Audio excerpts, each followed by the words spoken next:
आज का टॉपिक है हमारा आइडेंटिफिकेशन। आइडेंटिफिकेशन में क्या होता है कि जैसे आप लोग जब छोटे थे तो आपको बताया जाता था, आइडेंटिफाई करने के कुछ तरीके बताए जाते थे कि जिसमें रूट्स आपको दिखेंगे, स्टेम्स दिखेंगे, लीव्स दिखेंगे तो वो प्लांट होते हैं, ठीक है। और अगर आइज़ हैं, अगर आप किसी ऑर्गेनिज्म को देखते थे उसकी आइज़ भी है, टेल भी है, वो 4 लेग्स पे चल रहा है तो आप उसको एनिमल बोल देते थे, ठीक है ना। अगर किसी की आई है, नोज़ है, उसके पास माइंड है, 2 हैंड्स हैं, 2 लेग्स हैं, वो बोल सकता है, जिसकी लैंग्वेज आप समझ सकते हो, ठीक है। तो इस तरीके से आप उसको, है ना, क्या नाम है, ह्यूमन बींग्स मानते हो। तो आइडेंटिफिकेशन जो है उससे हमें पता चल जाता है कि जो कोई भी ऑर्गेनिज्म है उसकी करेक्ट प्लेस क्या है, कि वो प्लांट की कैटेगरी में है, एनिमल है, ह्यूमन बींग है, ठीक है, लिविंग है, नॉन लिविंग है। आइडेंटिफिकेशन में हमें ये पता चल जाता है। उसके बाद नेक्स्ट है क्लासिफिकेशन। क्लासिफिकेशन में क्या है कि जो इसमें ये है कि जो बहुत वाइड वैरायटी है ऑर्गेनिज्म की, अगर हम उसको एक एक करके पढ़ने लगें, फॉर एग्जांपल हम ह्यूमन बींग्स हैं, ह्यूमन बींग्स में इतने सारे लोग हैं, अगर हम हर इंसान के बारे में अलग अलग स्टडी करने लगे, हर प्लांट के बारे में अलग अलग स्टडी कर लें, तो क्या होगा कि हमारी लाइफ खत्म हो जाएगी, पर इनकी स्टडी कभी खत्म नहीं होगी, क्योंकि एक तो ये ऑलरेडी इतनी हाई क्वांटिटी में प्रेजेंट है, दूसरा ये है कि by the mode of reproduction ये अपनी वैरायटी को और ज़्यादा इंक्रीज कर लेंगे, तो जिसकी वजह से ये कभी पॉसिबल नहीं होगा कि हम सारे ऑर्गेनिज्म को सेपरेटली स्टडी कर लें। तो इसी वजह से क्लासिफिकेशन की ज़रूरत पड़ती है। जो साइंटिफिक स्टडी है वो क्लासिफिकेशन की मदद से पॉसिबल है कि हम इतनी वाइड वैरायटी की ऑर्गेनिज्म को पढ़ सकें। इसमें क्या होता है कि जो ऑर्गेनिज्म है उनको सिमिलरिटीज और डिससिमिलरिटीज के अकॉर्डिंग अलग अलग कैटेगरी में रख दिया जाता है।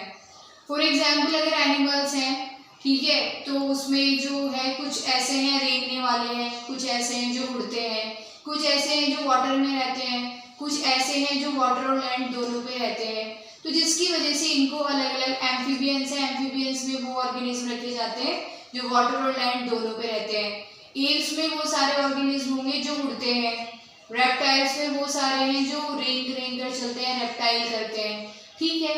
तो इस तरीके से क्या है कि हम जो है रेप्टाइल में जितने भी ऑर्गेनिज्म होंगे उनकी कुछ कॉमन कैरेक्टरिस्टिक होती है, जिसकी वजह से हमारे माइंड में एक व्यू आ जाता है कि इस कैटेगरी में जितने भी ऑर्गेनिज्म हैं उनकी ये कैरेक्टरिस्टिक है, ठीक है। तो जिसकी वजह से स्टडी जो है थोड़ी सिंपल हो जाती है और साइंटिफिक स्टडी पॉसिबल है।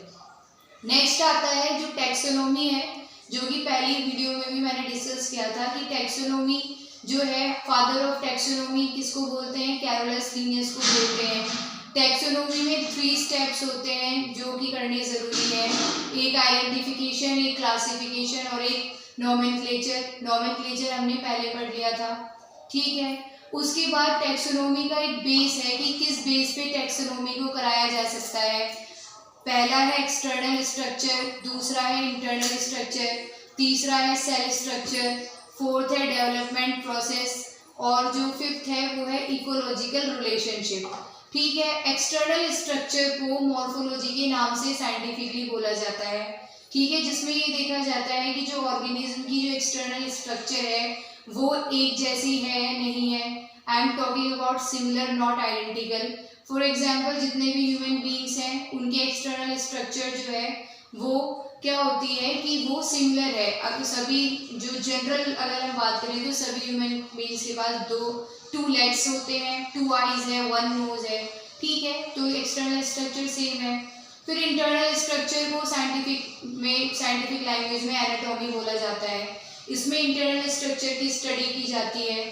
ह्यूमन बींग्स की जो इंटरनल स्ट्रक्चर है सभी में एलिमेंट्री कैनाल प्रेजेंट होता है, सभी का हार्ट लेफ्ट साइड पे प्रेजेंट होगा, ठीक है।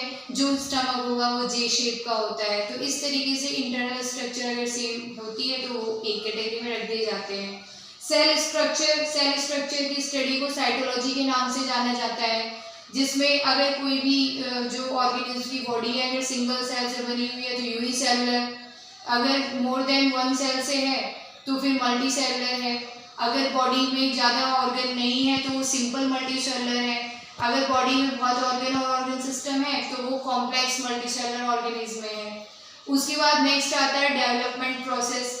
अब क्या होता है कि बॉर्न होने से पहले, बर्थ से पहले जो कोई भी ऑर्गेनिज्म है उसकी जो एम्ब्रियो में जो डेवलपमेंट होती है, अगर वो सेम कैटेगरी के होते हैं तो उनकी एम्ब्रियो की डेवलपमेंट जो है वो सेम होती है। फॉर एग्जांपल ह्यूमन बींग्स सबको नॉन है कि स्टार्टिंग में जायगोट बनता है, फिर मोर्यूला, फिर ब्लास्टोमर, उसके बाद फीटस, फीटस से फिर है ना, तो इस तरीके से डेवलपमेंट होती है। उसके बाद फिर न्यू ऑर्गेनिज्म जो है वो प्रोड्यूस होता है। ठीक है, उसके बाद इकोलॉजिकल रिलेशनशिप में ये है कि जिस इकोलॉजी में, जिस इकोसिस्टम में वो रहता है उसको कैसा एनवायरनमेंट चाहिए। ठीक है, कितने टेम्परेचर में वो सर्वाइव कर सकते हैं। कितने ऑर्गेनिज्म ऐसे होते हैं, आपने देखा होगा पोलर बियर वगैरह, उनकी बॉडी जो है उन पे बहुत ज़्यादा फर होते हैं, क्योंकि वो जो है वो कैसे एरिया में रहते हैं, वो ठंडे इलाके में रहते हैं। ठीक है, तो इस तरीके से जो इकोलॉजिकल रिलेशनशिप है वो भी बहुत मैटर करती है कि जो ठंडे इलाके में रहने वाले हैं उनको अलग कैटेगरी में रखा जाता है, जो गर्म में रहते हैं उनको अलग रखा जाता है, जो हम आगे की चैप्टर्स में पढ़ेंगे। जो 13 चैप्टर है उसमें पढ़ाया जाएगा 12th क्लास में। ठीक है, तो इस तरीके से हम इन बेसिस के ऊपर, टैक्सोनॉमी जो है वो इनके ऊपर बेस्ड है, और इसी के अकॉर्डिंग हम किसी भी ऑर्गेनिज्म को आइडेंटिफाई करते हैं, क्लासीफाई करते हैं और उनका साइंटिफिक नेम जो है वो प्रोवाइड कराते हैं। आज हम इतना ही पढ़ेंगे, आगे के टॉपिक्स हम नेक्स्ट वीडियो में पढ़ेंगे। Thank you so much.